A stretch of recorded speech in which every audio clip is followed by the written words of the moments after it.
He llamado al título de esta enseñanza intencionalidad espiritual, porque tiene que ver en esta porción que vamos a ver, tiene que ver con el hecho de que si nosotros esperamos crecer espiritualmente, eso no se da, digamos, por ósmosis, no se da, no cae del cielo, sino que tiene que haber una intencionalidad nuestra.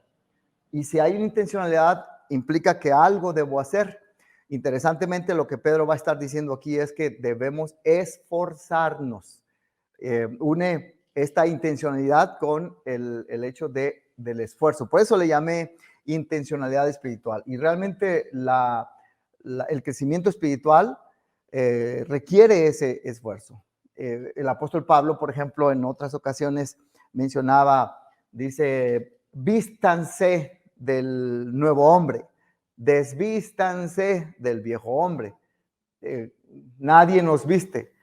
Bueno, a no ser que estemos impedidos de hacerlo, ¿verdad? Pero interesante, si alguien nos viste es que por alguna razón no podemos hacerlo nosotros mismos.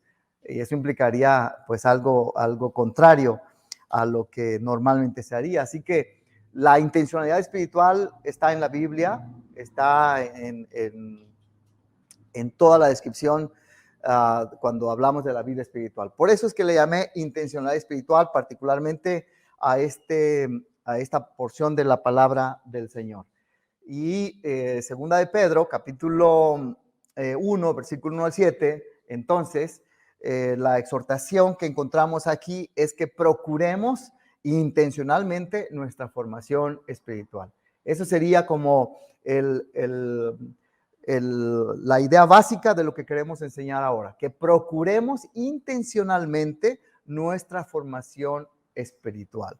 Eso es lo que aquí se nos va a mostrar en estos primeros 7 versículos.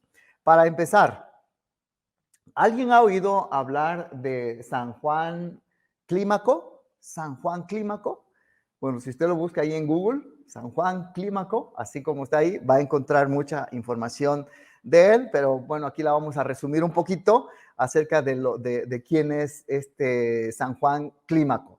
Veamos algunas cosas de San Juan Clímaco. Fíjense que él a los 16 años, sintió una profunda necesidad, urgencia de crecer espiritualmente a los 16 años. Estamos hablando de la región de Palestina, el siglo VII. Él leía mucho a Gregorio Nazancieno o Nazareno y a San Basilio. San Basilio, para que lo ubiquemos un poquito, él escribió un libro que se conocen como las reglas de San Basilio, que de allí nacieron todas las reglas monásticas para la formación ya muy bien estructurada de los monasterios, que son muchas reglas espirituales. Y este San Basilio entonces hablaba mucho de la espiritualidad. Bueno, San Juan Clímaco lo que hacía era precisamente leer a estos dos monjes. Por lo tanto, eso por supuesto que le ayudó a su deseo de conocer más a Dios. Por eso es que menciono ahí que a los 16 años se fue de monje ahí al monte Sinaí.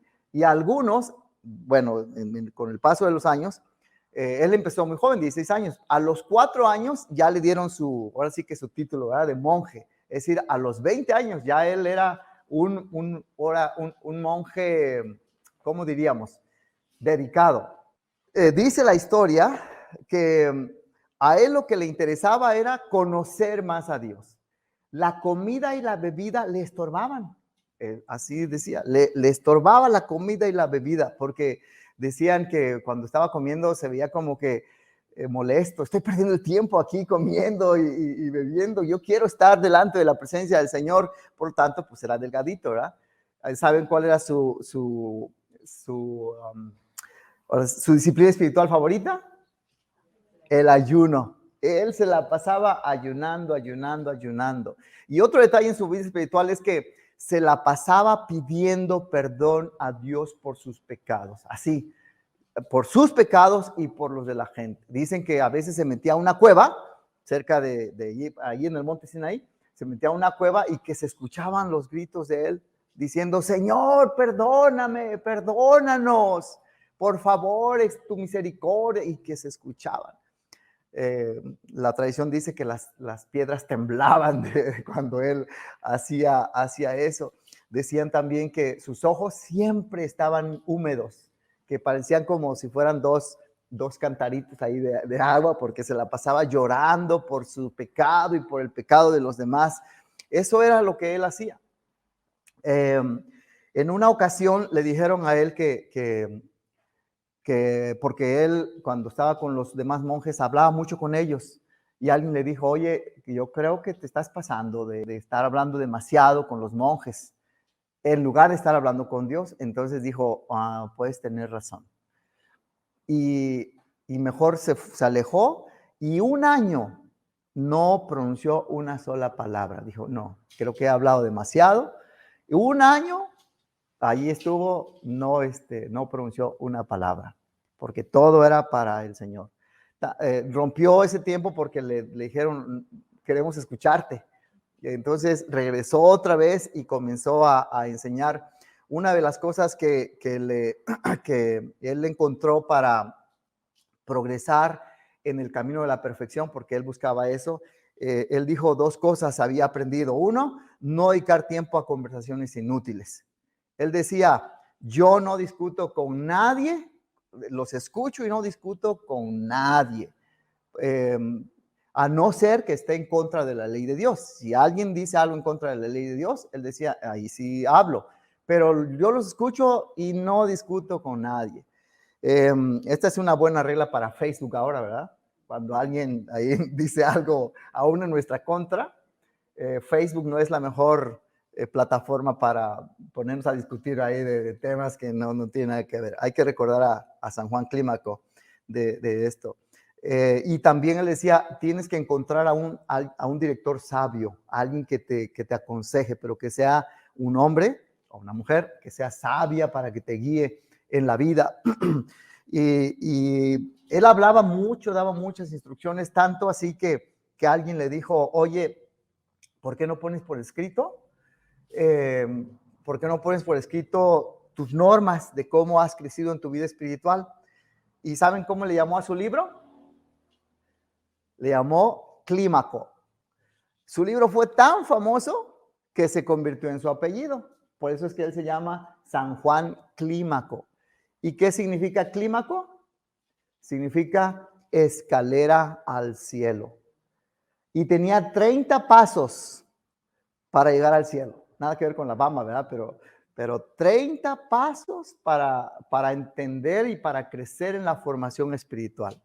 El primer paso hacía referencia al Señor Jesús cuando decía que todo aquel que le siga, que se niegue a sí mismo. Primer paso, decía, niégate a ti mismo. No tienes que, ese sea el primer peldaño ahí de, siempre dice, siempre te tienes que llevar la contra. Es decir, si tú deseas hacer algo que no es de Dios, llévate la contra. No puedes hacerlo de esa forma. El segundo, él decía, tienes que recobrar la blancura del alma. Tienes que ser santo y tienes que luchar en contra, por supuesto, de la tentación y pedir perdón siempre, siempre. Y el tercer paso era ese, pedir perdón. Dice, todos los días, a cada rato, pide perdón. Me faltan 27, pero no los voy a mencionar. Pero los últimos tres eran que tenían que crecer en fe, esperanza y amor. 30 pasos para llegar al cielo. Escalera al cielo, Clímaco. Ese libro se hizo tan famoso que, bueno, pues así lo hizo. ¿Qué es lo que nos está mostrando Clímaco? Intencionalidad espiritual. Intencionalidad espiritual. ¿Por qué Clímaco llegó a ser un hombre tan espiritual? Porque intencionalmente lo hizo. Lo que vamos a encontrar en Segunda de Pedro, en estos primeros 7 versículos, es precisamente una descripción de la intencionalidad espiritual. como les dije, tengámoslo ahí abierto y leamos, bueno, escúchenme por favor estos primeros 7 versículos. Es la Nueva Biblia de las Américas, así que van a encontrar algunas pequeñas diferencias, pero muy parecidas con lo que tenemos en Reina Valera 60 u otras versiones. Pero dice así: Simón Pedro, siervo y apóstol de Jesucristo, a los que han recibido una fe como la nuestra, mediante la justicia de nuestro Dios y Salvador,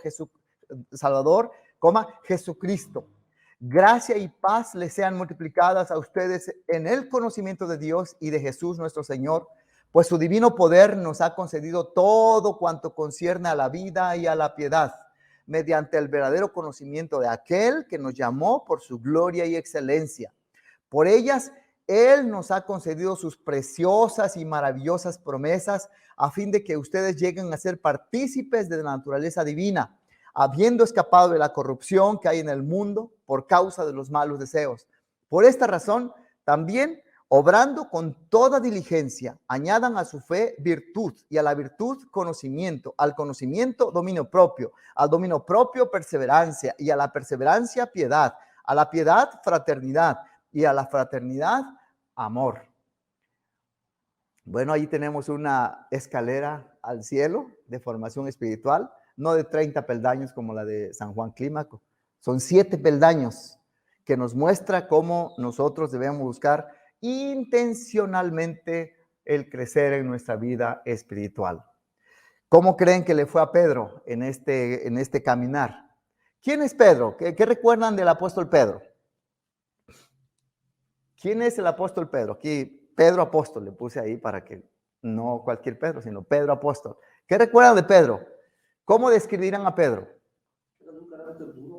Carácter duro, sí. Era atrabancado, ¿verdad? Sí, arrebatado por sus acciones.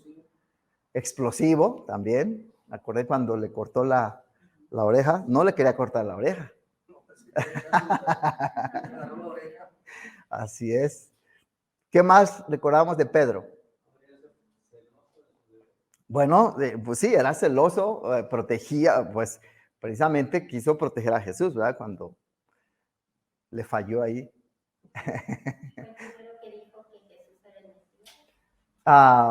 Sí, cuando ¿quién dicen los hombres que soy yo? Sí, sí, sí. Interesantemente el Señor Jesús le dijo, eso no viene de ti, de él, sino eso te lo reveló el Padre, ¿verdad? Porque, bueno, no estaba todavía en ese punto, ¿verdad? Pero interesante, fue el primero. Sí, era un líder nato, así es, sí, sí, sí, sí. No siervo en ese tiempo, después aprendió, ¿verdad? ¿Recuerdan cuando le iban a lavar los pies?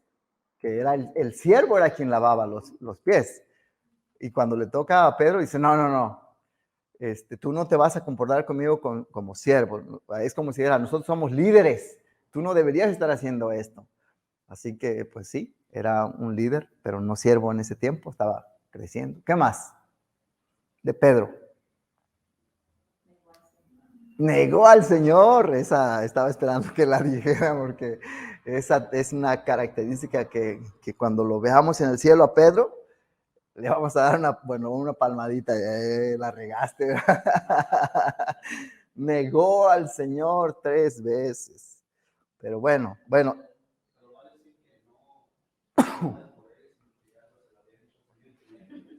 Sí. Vamos a empezar a hablar, a discutir teológicamente ahí cómo solucionamos eso, ¿verdad? De que ya estaba escrito. ¿Y qué significa eso, verdad? De que no tenía opciones. ¿Y qué pasó con el libre albedrío y todo ese asunto? Así es. Interesantemente, el apóstol Pedro en la carta cambia toda la percepción de quién es él, de quién es Pedro. En la carta, en la segunda de Pedro, se describe él, por ejemplo, como siervo de Jesucristo, como testigo de la transfiguración. Él menciona que escribió la primera carta. Él dice que conoce a Pablo. Pablo era un hombre famoso y obviamente a sus escritos. Y por supuesto, en general, aunque esto no dice en la segunda carta, pero la tradición dice que Pedro escribió la segunda carta. Lo que estamos viendo es que Pedro fue transformado. Y casi en estos primeros 7 versículos, él responde ¿Por qué fue transformado espiritualmente? ¿Por qué cambió la percepción incluso de sí mismo? Por supuesto, de los demás. Porque intencionalmente él buscó la formación espiritual. Y en esta segunda carta del apóstol Pedro, lo que se busca es precisamente el crecimiento en la madurez cristiana. ¿Para qué? Para que uno sepa rechazar enseñanzas falsas de los maestros falsos y vivir virtuosamente mientras está esperando el regreso del Señor. Estos tres aspectos que se mencionan en este resumen de la carta del apóstol, de la segunda carta de Pedro, es sumamente importante. El crecimiento en la madurez cristiana para poder distinguir qué cosa no está bien, no es correcto. Y obviamente eso nos impulsa a seguir adelante y vivir mejor nuestra vida cristiana, esperando el regreso de nuestro Señor. Así que el apóstol Pedro va a hacer énfasis en esta porción de que intencionalmente crezcamos en nuestra vida espiritual, que procuremos intencionalmente nuestra formación espiritual. Vayamos desglosando versículo tras versículo. En primer lugar, en los primeros dos versículos, el apóstol Pedro va a desear que los otros también tengan las bendiciones espirituales. Note, por favor, cómo comienza diciendo, Simón Pedro. Usa los dos nombres, ¿verdad? Simón y Pedro, los dos nombres. Ya no es solamente Pedro, ahora es Simón Pedro. Y él se está presentando y dice, siervo. Ya no es aquel que no era siervo, ahora es siervo. Y se puede entender de dos formas, siervo como esclavo, que es como la terminología que se usa generalmente entre los griegos para hablar de lo más bajo, pero entre los hebreos, decir siervo, pero siervo de quién. Y dependiendo de quién era siervo, implicaba dignidad, su dignidad. ¿Y de quién está diciendo que es siervo? De Jesucristo. Por lo tanto, ahora ya no es aquel Pedro que le quiso cortar el cuello, a lo mejor, ¿verdad? Al que es soldado, no, ahora es el siervo de Jesucristo, un título honorífico, más allá que solamente lo más bajo. En el pensamiento griego, el esclavo era el más bajo, pero en el pensamiento hebreo es un título que depende de quién es siervo, en este caso de Jesucristo. Y noten lo que sigue, apóstol. Ahora es el apóstol. Interesantemente, apóstol de Jesucristo. Y dice ahí, a los que han recibido una fe como la nuestra. ¿Cuál es la fe que han recibido? Porque dice, a los que han recibido una fe como la nuestra. ¿A qué se refiere? ¿Cuál fe? Bueno, la salvación, la fe en Cristo,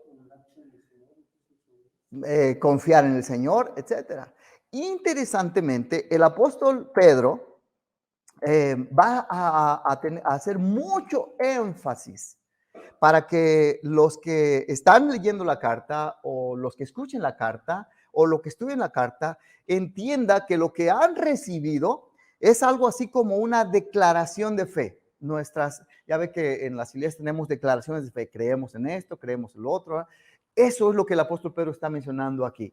Tenemos todo un documento, aunque allí no está escrito todavía todo el Nuevo Testamento, pero el Antiguo sí, todo un documento de qué es lo que hemos recibido y que puede ser sustentado. Hemos recibido, dice allí, una fe como la nuestra, y noten, mediante la justicia de nuestro Dios y Salvador Jesucristo. Lo que Pedro está diciendo es, lo que hemos recibido, esta justicia es la de Jesús. Obviamente, luego el apóstol Pablo dice que esa justicia ha sido imputada a nosotros, es decir, se nos colocó esa justicia. Pero aquí el apóstol Pablo dice, esto es parte del fundamento de nuestra declaración de fe. Es la justicia de nuestro Dios y Salvador Jesucristo. Y aquí quiero hacer énfasis en un detalle interesante y tengo que meter el griego porque así tiene mayor fuerza lo que voy a decir. Dios y Salvador. Hay una regla gramatical que se llama así, regla de Granville-Sharp. Y se conoce también como ASKS, porque la A significa artículo, la S significa sustantivo, la K es de KI, el término griego que significa y la S es de sustantivo. Lo que dice la regla de Granville-Sharp se puede aplicar aquí. ¿Qué dice esa regla gramatical griega? Lo que quiere decir es que cuando en una oración aparece un artículo y luego un sustantivo y luego una KI y luego otro sustantivo, lo que quiere decir es que tanto lo que se dice de este sustantivo se dice lo mismo de este y por lo tanto es lo mismo o se refieren a lo mismo. Se refieren a la misma persona. Un solo artículo, una sola persona, dos sustantivos unidos con un KI. Y lo tuve que poner en griego porque en español no se ve. En español se ve sustantivo, el KI, que es y el sustantivo. Pero aquí falta el artículo, que es artículo, sustantivo, KI, sustantivo. Pero en griego se aparece, porque está tú, que es estoy leyendo en griego, tú, que es el artículo. O sea, aquí es Dios, como si dijera del Dios. Aquí no se dice nuestro Dios. A lo mejor aquí de Dios pudiera ser. Este sería como un artículo aquí. Pero es artículo, vea, artículo, sustantivo, KI y sustantivo. ¿Y qué quiere decir? Que ambos es lo mismo. ¿Qué nos enseña? Este es uno de los versículos más claros que nos hablan de la deidad de nuestro Señor y Salvador Jesucristo. Porque se está refiriendo aquí Dios y Salvador a Jesucristo. ¿Quién es Jesucristo? El Salvador. ¿Quién es Jesucristo? Es Dios.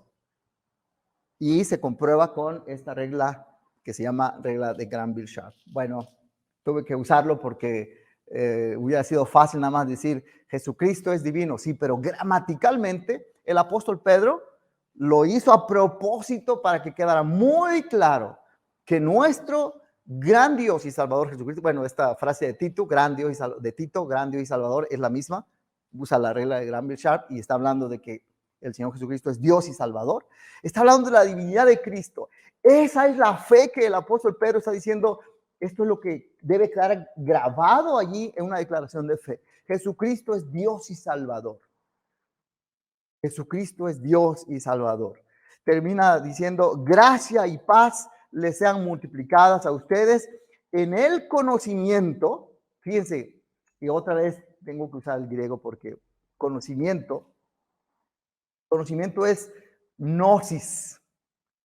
Gnosis, ¿han oído del gnosis? Del grupo gnóstico. Gnosis.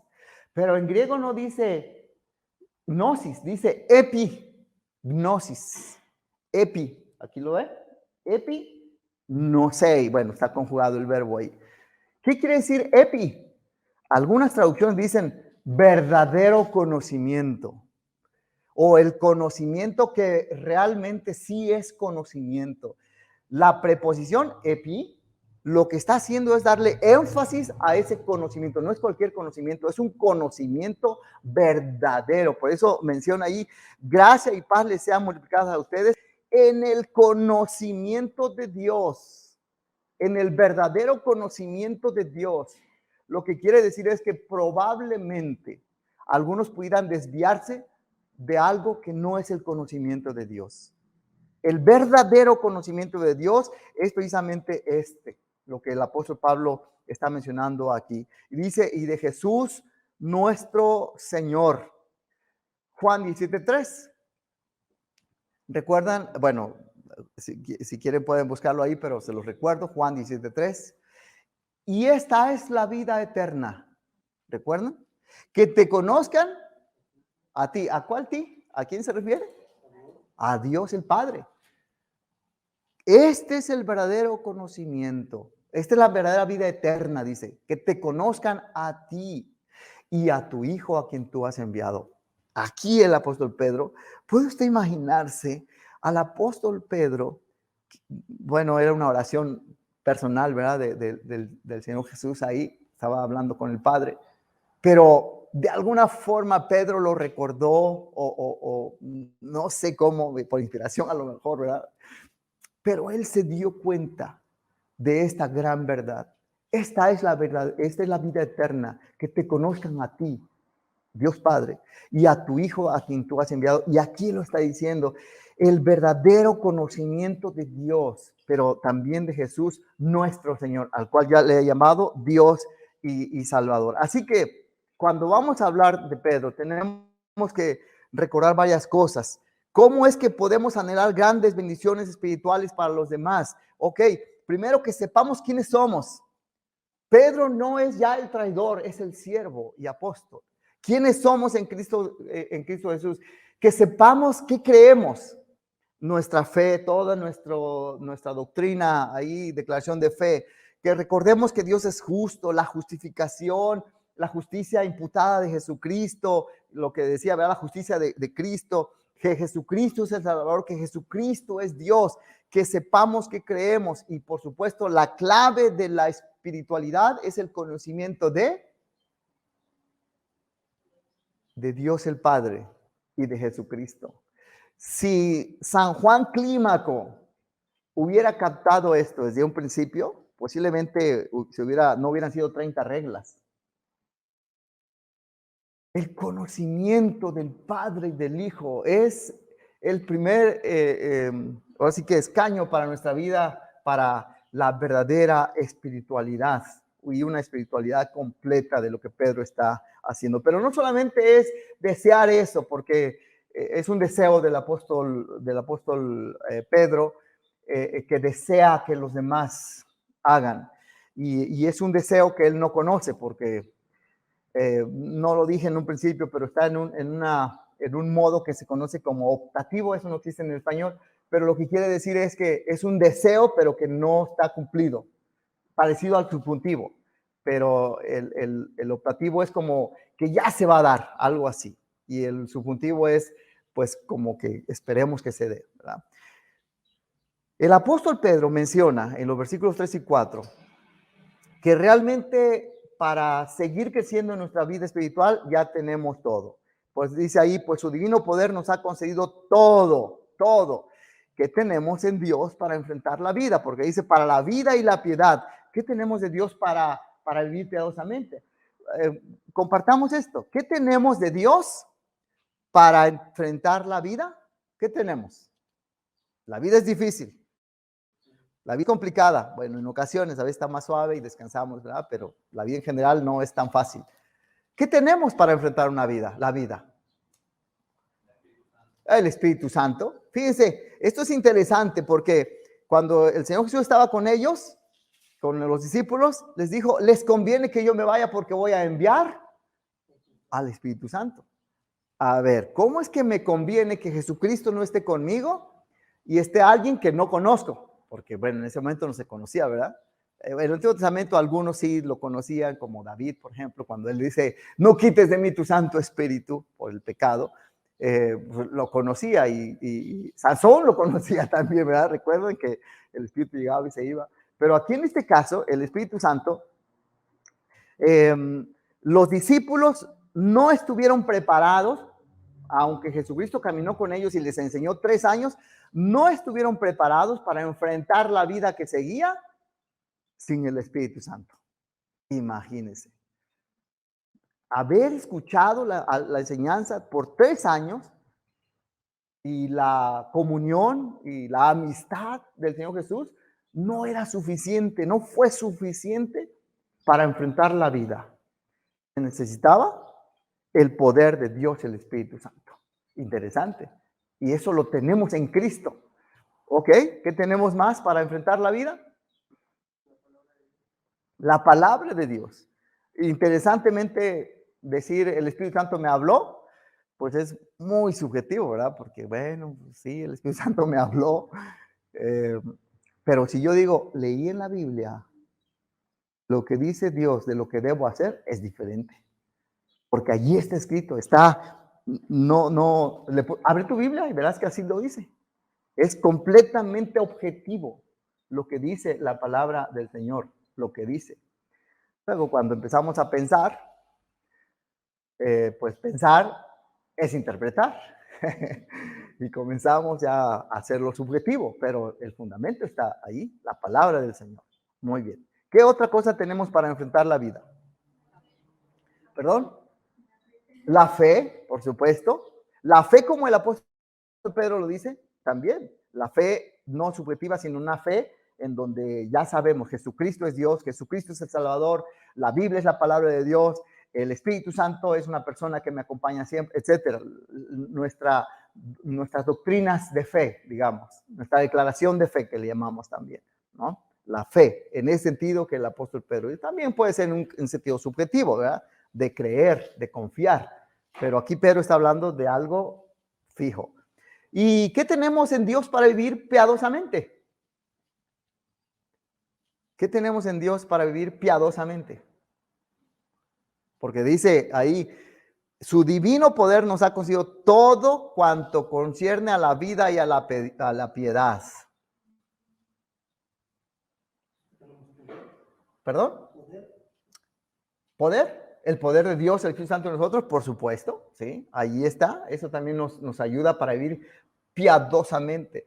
La piedad es casi sinónimo de amor a Dios, de anhelo de Dios, así como San Juan Clímaco, que sentía ese anhelo de estar cerca de Dios, de conocerlo, de no ofenderlo. Eso es la piedad ahí. Bueno, todo eso nos ayuda también para esto. Dice, mediante el verdadero conocimiento. Y aquí otra vez se vuelve a utilizar la misma palabra. Y vea cómo dice verdadero conocimiento, epignosis, porque se refiere a verdadero conocimiento. Juan 17:3 usa una palabra diferente, ginosko, en el griego, pero se refiere a ese verdadero conocimiento de quién es Jesús, de quién es Dios, aquel que nos llamó por su gloria y excelencia. Eso en el versículo 3. Y en el versículo 4 también tenemos otros aspectos que nos ayudan a vivir la vida espiritual para seguirla fortaleciendo.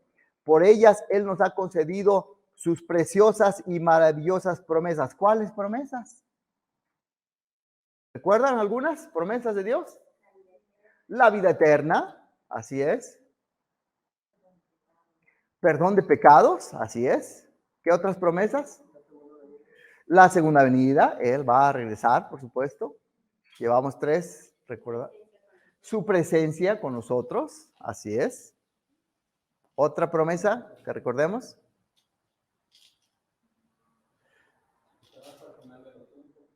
¿Perdón? Estará con nosotros hasta el final de los tiempos, así es. Tenemos muchas promesas de parte del Señor, así que allí está, y dice, a fin de que ustedes lleguen a ser partícipes de la naturaleza divina. ¿Qué quiere decir? Que seamos partícipes de la naturaleza divina. ¿Quiere decir que somos semidioses?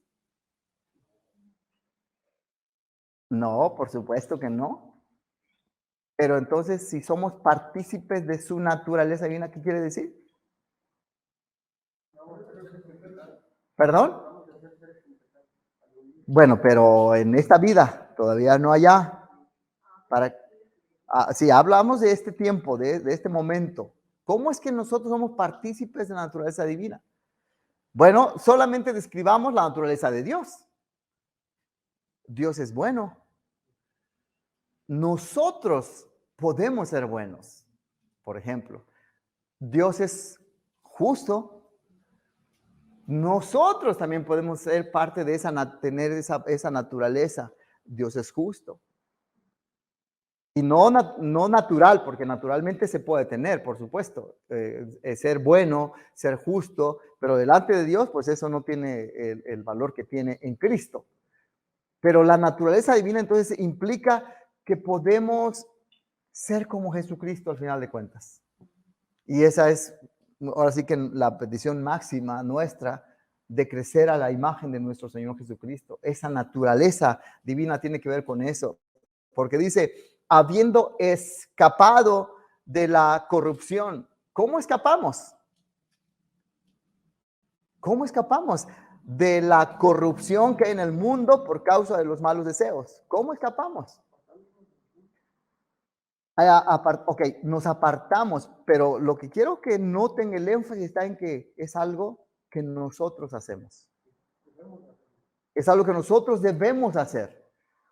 No es algo que decimos, bueno, Dios, pues mira, hay mucha corrupción aquí a mi alrededor, pues haz algo porque quiero escapar de esto.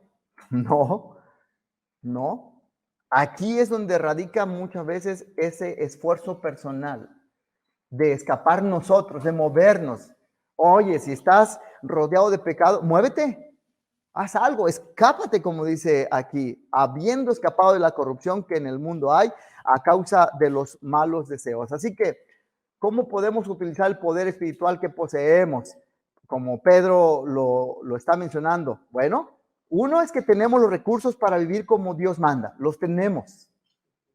Allí están, lo recordamos ahorita, muchas promesas y por supuesto, todo ese sistema de antivalores que el mundo nos presenta, pues nosotros lo podemos enfrentar adecuadamente. Por último, tenemos que buscar intencionalmente el crecimiento espiritual. Y note, por favor, lo primero que aparece ahí. Por esta razón, también obrando con toda diligencia. ¿Y qué es diligencia? Esfuerzo personal.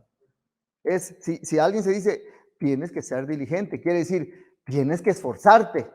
Entonces, cuando dice, por esta razón también, obrando con toda diligencia, esfuérzate, tienes que esforzarte. No va a caer del cielo la espiritualidad, así que de pronto, quiero ser santo y ¡pum! Llega. No. ¿Qué vas a hacer para ser santo? Para trabajar en tu vida espiritual. ¿Recuerdan? Hemos en alguna ocasión mencionado la santificación, la posicional, la progresiva. La posicional es la que tenemos en Cristo. Oye, el apóstol Pablo, cuando escribe a los Corintios, le dice a los santos que están en Corintios, lea 1 Corintios, son un montón de una bola de pecadores. Pero el apóstol Pablo dice santos. ¿Por qué? Posicionalmente. Pero progresivamente, pues no, necesitaban dejar a la mujer y todo ese asunto, ¿verdad? Entonces dice, obrando con toda diligencia, tienes que esforzarte personalmente. Y luego dice, añadan. Y así, aquí también quiero detenerme un poco cuando dice añadan, porque este término de añadir viene aquí es un verbo, pero viene de un sustantivo que es joregos en griego. Era un título, joregos. ¿Y qué era un jorego? Un jorego era como ahora se conocería como alguien que apoya a alguien para que haga un evento, ¿cómo se dice? Se me fue el término. Que económicamente te apoyo para que tú hagas un evento, un patrocinador. Entonces, la palabra jorego, donde viene a añadir, originalmente era un patrocinador para los juegos de entre los griegos. Y resulta que, por ejemplo, sobre todo en las obras de teatro, pues ayudaba mucho, se necesitaba mucho dinero. Entonces, alguien que, Sófocles, por ejemplo, tenía un patrocinador, un jorego. Pero, dígame otro nombre de alguien griego también que, aparte de Sófocles y otro, tenía otro jorego, que era un patrocinador. Entonces, resulta que los patrocinadores, los joregos, decían, a aquel le quedó muy bien. Y el otro decía, bueno, le quedó muy bien porque dio más dinero. Ah, no, entonces yo voy a dar más dinero. Entonces se convertía en una competencia entre los joregos para ver quién daba más dinero para que todo saliera mejor. Eso es lo que el apóstol Pablo está diciendo. Es como si dijera, a ver, tienen que esforzarse de tal forma que tú veas y digas, aquel como que es santo. Ah, no, pues yo tengo que ser más santo. Aquel como que es más virtuoso. Ah, pues yo voy a ser más virtuoso. Aquel como que tiene dominio propio. Ah, no, no me voy a dejar. Voy a ser un mejor jorego, o sea, mejor patrocinador para que yo mismo sea con mucho más dominio propio, por un lado. En Lucas capítulo 17 y particularmente el versículo 10, y tengo que ir aquí a Lucas para mostrarles esta idea. Lucas, particularmente Lucas capítulo 17, versículo 10, vea lo que dice aquí este versículo, particularmente el versículo 10, y de ahí me brinco a los demás. Cuando dice así, Lucas 10, así también ustedes, cuando hayan hecho todo lo que se les ha ordenado, digan, siervos inútiles somos, hemos hecho solo lo que debíamos haber hecho. Sabe que muchas veces el cristiano miserablemente se siente orgulloso de decir, es que soy siervo inútil. Se siente orgulloso de decir siervo inútil. Eso no es lo que está diciendo Pedro. Pedro no está diciendo, sé un siervo inútil. O sea, haz lo que tengas que hacer y punto. No está diciendo eso. Dice añadid, o sea, joregos. Tienen que competir por ser mejor que el otro. Obviamente no es una competencia egoísta. Es una competencia de la búsqueda de la vida espiritual, de la formación espiritual para crecer espiritualmente. Pero miserablemente muchos cristianos dicen, soy un siervo inútil del Señor. Oye, pues deja de ser siervo inútil. ¿Y cómo puedo ser un siervo inútil? Aquí en Lucas pone 2 ejemplos, Lucas, de cómo no ser un siervo inútil. El primero está en los versículos 17, del 1 al 4. Cuando le dice, en pocas palabras, si tu hermano peca, repréndelo, y si se arrepiente, perdónalo, y si peca contra ti 7 veces al día y vuelve a ti 7 veces diciendo me arrepiento, perdónalo. ¿Qué está pasando aquí? Jorego. Parece una competencia. Es decir, me ofendes, te perdono 1 vez. 2 veces, jorego, te perdono 4.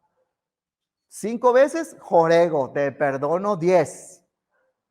Le está diciendo, ¿ves cómo un siervo inútil no perdona 1 vez y nada más? Porque es lo que debía de hacer, ¿no?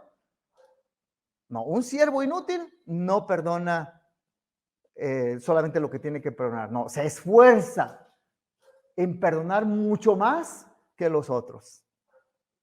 Y obviamente el jorego máximo en el perdón sería el Señor Jesucristo. Dios Padre, hay que ganarle al Padre en perdonar. A ver qué tal. Y siempre. Eso es lo que el apóstol, es lo que Lucas está diciendo. Este es un ejemplo de que alguien que no es un siervo inútil. Otro ejemplo, los 10 leprosos. ¿Recuerdan la historia? Después de esto, ¿sí?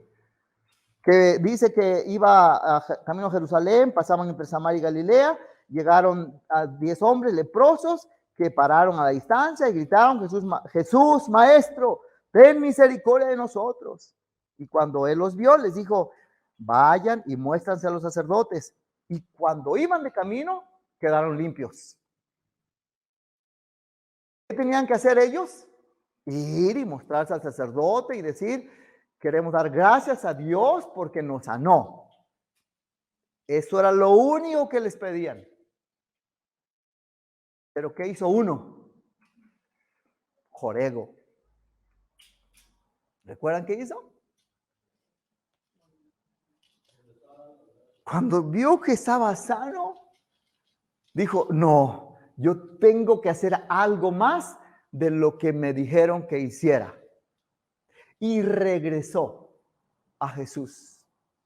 Eso es precisamente un jorego. Ese es precisamente alguien que no es un siervo inútil. Por eso es como que como cristianos no debemos ser miserables en decir soy un siervo inútil. Si digo que soy un siervo inútil, entonces tengo que prepararme para decir, ok, jorego, listo para competir porque no puedo vivir la vida cristiana siendo un siervo inútil. No es ningún honor decir soy un siervo inútil del Señor. Cuando escucho a pastores que dicen, soy un siervo inútil, me repatea el hígado. Porque digo, eres pastor, no puedes decir que eres un siervo inútil. Tienes que hacer más que los demás. Entrar en esta competencia de añadir joregos. Vamos adelante, vamos adelante, vamos adelante. Me anima mucho el hermano Pascasio. ¿Cuántos años tiene el hermano Pascasio? Tiene 80. y está terminando un programa de estudios bíblicos y está listo para comenzar otro. ¿Usted cree que yo, tan joven, me voy a quedar sin seguir estudiando cuando tengo el ejemplo aquí del hermano Pascasio? No, yo soy un jorego. Así que le voy a ganar. Tengo que estudiar otro doctorado. Tengo que hacerlo. No me puedo quedar con lo que tengo. Y obviamente lo hago por mi énfasis en seguir estudiando, en seguir aprendiendo, enseñando, trabajando, enseñando en los seminarios, etcétera. Pero en mi vida espiritual no puedo quedarme con mi oración de gracias, Señor, por estos alimentos. No puedo. Tiene que haber algo más. No puedo quedarme solamente con leer un versículo diario. No, tengo que hacer algo más, jorego. Y eso es intencional. Eso Dios no me va a tomar a mí y me va a llevar nada. Lo tengo que hacer yo. Ese es el punto. Por eso dice, añadan a la fe virtud, a la virtud conocimiento, al conocimiento dominio propio, al dominio propio perseverancia, a la perseverancia piedad, a la piedad fraternidad, a la fraternidad amor. Así que, ¿qué es lo que dice el apóstol Pedro en esto? Quiere decir que compitamos con este esfuerzo en la búsqueda del crecimiento espiritual, que compitamos en las cualidades espirituales, que nuestra doctrina no sea fundamentalmente estable, sino que sigamos aprendiendo más doctrina. Añadan, y allí le puse el joreguésate, que es el de jorego, ¿verdad? Cuando viene la generosidad, la competencia. Así que el apóstol Pedro nos presenta allí 7 cualidades espirituales climáticas.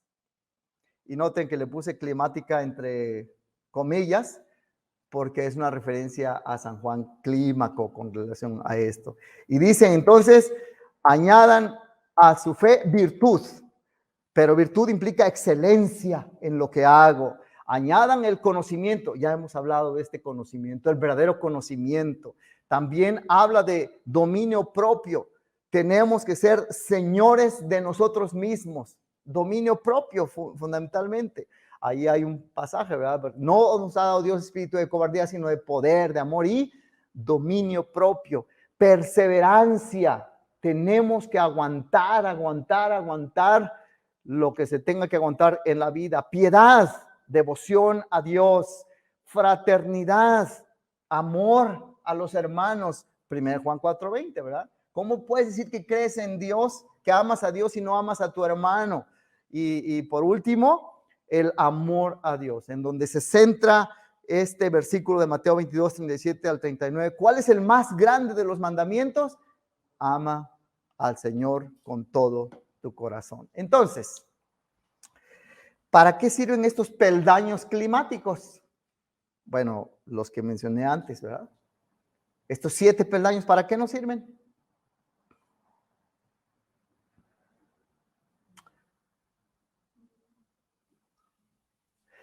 Bueno, la respuesta está en los siguientes versículos, pero eso lo vamos a ver la próxima semana. ¿Qué hemos aprendido hoy? ¿Qué hemos aprendido hoy?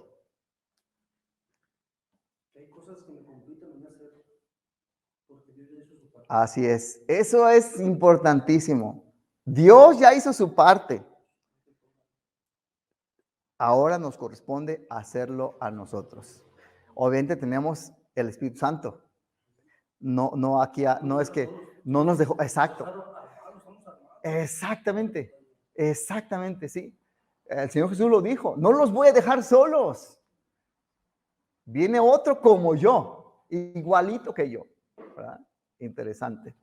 ¿Alguien más? ¿Qué hemos aprendido hoy? Tenemos que esforzarnos. Así es. Tenemos que esforzarnos. Me acordé de Víctor que decía, la vida cristiana no es cómoda. ¿Se acuerdan que siempre lo decía Víctor? Siempre. La vida cristiana no es cómoda. Desgraciadamente muchos cristianos piensan que Ya soy cristiano, ya estoy cómodo. No, tiene que haber un esfuerzo que no es fácil a veces. Pues ahí están los peldaños estos climáticos, ¿verdad? Así es. ¿Qué más? ¿Qué otra cosa hemos aprendido hoy? La santificación no es personal, es progresiva. Así es. La santificación la distinguimos así, ¿verdad? Hay una posicional, esa es lo que ya Cristo hizo, pero hay una progresiva que nos corresponde, ¿verdad? Y allí implica el esfuerzo, así es. ¿Algo más que hemos aprendido hoy? Que ya están ahí listas esas grandes bendiciones espirituales, nada más están en las manos de Dios esperando a que sean tomadas por nosotros. Así es. Esto es, así es, sumamente interesante e importante. Ya están ahí, pero tenemos que tomarlas, ¿verdad? Tenemos que tomarlas. Creo que esta también es un resultado, es una respuesta a, ¿y por qué oramos al Señor si Él sabe todo? Aparte de la relación que Él tiene con nosotros, de la comunión, pero es también por esto. Pues pide, busca, el que busca halla, el que pide recibe, ¿verdad? Un esfuerzo, así es. Por último, ¿alguien más quiere compartir algo de qué aprendió? ¿Sí? Bueno, en este caso vemos que también el Señor nos dice que nos reconozcamos a sí mismos, que es lo que hacer un acto, por decir, en un momento de que estamos para poder retomar, como nos dice, sigue adelante, sigue aprendiendo, sigue estando, porque vemos que nosotros, en lo personal, lo hablo conmigo, no conocemos al Señor, estamos en una religiosidad, y posteriormente hay un cambio, entonces estamos acostumbrados, pues también que dicen que el Espíritu Santo nos ayuda, ¿no? Y Él tiene que ayudarnos, pero realmente esa es una parte de la del Señor. Entonces, la acción, el querer, como dice el Señor, que es el que pone el querer como el hacer. Entonces, la otra parte es hacerlo. O sea, nosotros llegar a ese conocimiento verdadero y ser justos. No es tan fácil, usted lo puede hacer. Realmente no es fácil conocer a Dios. Y más cuando uno está acostumbrado a los egocentrismos. Precisamente el Señor Jesucristo, cuando alguien lo buscaba, no se la ponía fácil. Nada fácil. Decía, mira, los zorros tienen madrigueras. Yo no tengo ni dónde recostar la cabeza. ¿Quieres seguirme así? Así les decía. No se las ponía nada fácil ahí. ¿Por qué? Porque implicaba precisamente un esfuerzo para seguir al Señor. Pues que el Señor nos ayude para que podamos implementar lo que ya tenemos ahí en la palabra de Dios y que precisamente nuestra vida espiritual sea intencional, que procuremos intencionalmente nuestra formación espiritual.